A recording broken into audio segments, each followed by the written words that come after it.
All right, first lesson of Unit 7, which is all about dividing whole numbers. This lesson is about division patterns with multi-digit numbers. So if you think back when we multiply, there was a pattern we talked about with zeros, where we can add the number of zeros to get the zeros in the answer. It's like that, only reverse. Okay, so we'll go through it all. So ideally by the end, you'll be able to say, I can use patterns to determine the quotient when dividing by a multiple of 10. So we might divide by 10 or 20 or 30 or 40, some multiple of 10. So the problem we're looking at is there are 12,000 nickels. How can you find the number of rows of nickels if there's 40 in each one? And remember, on the first line of your notes, you're going to write division is splitting things into equal groups. Just a reminder about what we're even doing with division is if I know the total and I'm splitting it up into equal groups, then that is when I'm going to need to divide. So for example, we have a total, we're splitting it up into groups of 40, and then we want to know how many groups I can make.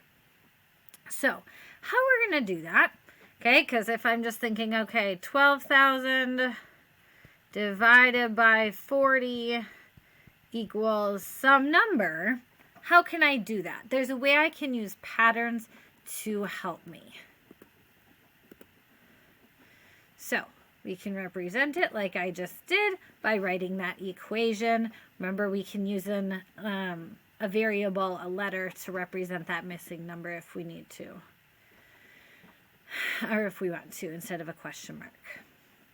So what we can do is we can start with a basic fact and look for patterns. So go ahead, write that in your notes.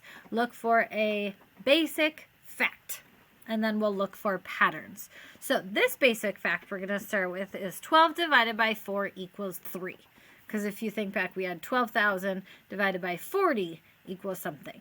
So I can just sort of ignore the zeros temporarily. 12 divided by 4 is 3. So go ahead and write that on the next line on your notes.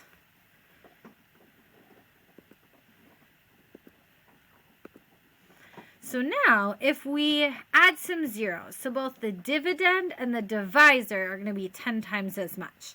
So the dividend is that first number, the divisor is the number of groups we're splitting it into. So if they're both 10 times as much, so if I have 120 divided by 40, what is that going to equal? So that's going to be on the next line. So we had 12 divided by 4 is 3. Now we're going to have 120 divided by 40 and see what happens.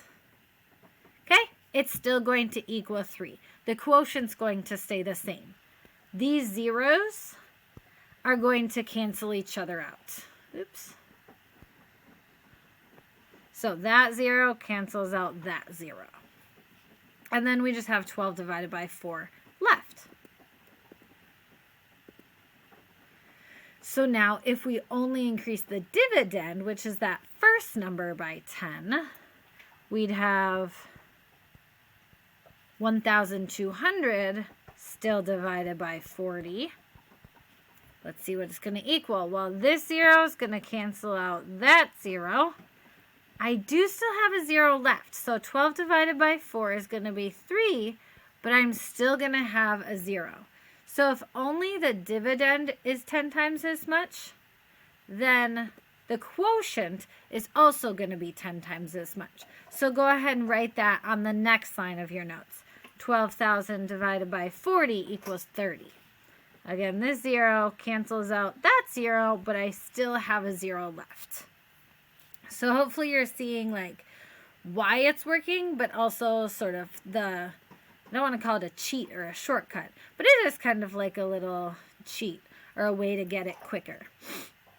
I think if I have 10 times as much, but I'm still putting it into the same number of groups, the groups are going to be 10 times bigger.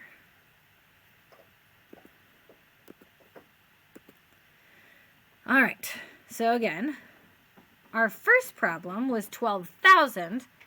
So this got 10 times bigger. So my total got 10 times bigger. I'm still putting it into the same number of groups. So my groups are going to be 10 times bigger. Or if I take this 0 and cancel out that 0, I still have 2 zeros left. So 12 divided by 4 is 3 with those 2 zeros from the dividend. So 300 is how many rolls of quarters I would have.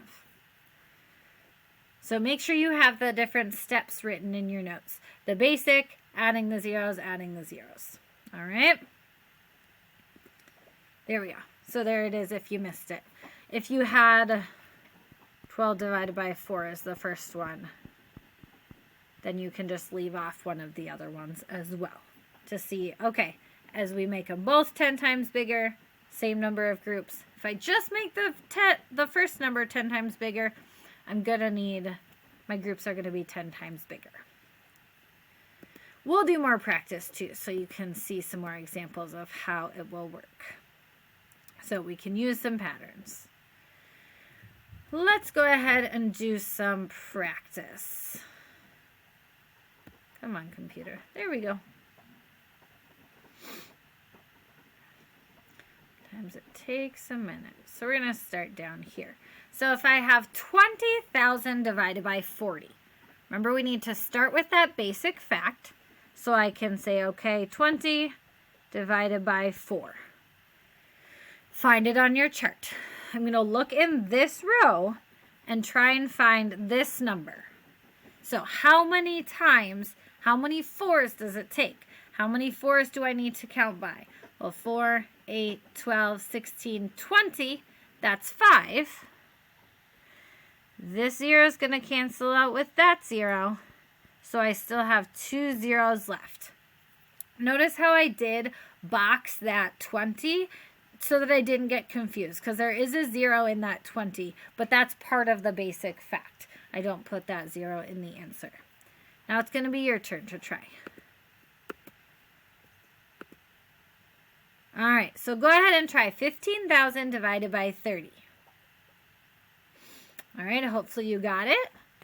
My basic fact, 15 divided by 3, 3, 6, 9, 12, 15. Again, that's 5 that fits. This 0 cancels out that 0. I have 2 zeros left, so I get 500. So 500 groups of 30 would fit into 15,000. If I'm splitting it up, into groups of 30 or into 30 groups, I would get 500. All right, got time for some more? All right. Sorry, I was just trying to see if there was a slightly different one. I might give you one that I make up in just a minute. So, we'll do this one. 18,000 divided by 60. Go ahead and give it a try. All right, hope you got it. Basic fact is 18 divided by 6, which equals 3. Again, the faster you can be with your facts, the better. So getting more familiar with those will help. 6, 12, 18 is how many times it fits in. This 0 cancels out that 0. And then I have 2 zeros left. All right. I'm just going to find a blank space and write one that's not on your sheet. So let's try 35,000 divided by 700. Go ahead and give that a try. All right, hopefully you got it. Basic fact is 35 divided by 7, which equals 5. These 2 zeros cancel out these 2 zeros. So in this case, I need to cancel out 2 zeros because I have 2 zeros in my divisor. That only leaves me with 1 0 in my quotient, or my answer to a division problem. So if I have multiple zeros here, that cancels out the zeros there, leaving me with just 50 as my answer. Let's do one more. If I have 4,000 divided by 50. Give that a try. All right, Hopefully you got it. Basic fact is 40 divided by 5. So notice I used one of my zeros in my basic fact to give me 8. Because 5, 10, 15, 20, 25, 30, 35, 40. So it's 8 of them. This 0 cancels out that 0, leaving me with just 80 as my answer. All right? So you really have to be aware of how many zeros you're putting in your answer. You can't always multiply to check and see. So try 50 times what you get and see, does it give you that? Because we're doing so good with multiplication. So 50 times, or 5 times 8 is 40. 2 zeros. I got my answer, so I know I'm right. If I had had a different number of zeros, I wouldn't have gotten a matching answer. If you need more help, as always, make sure you ask, and good luck.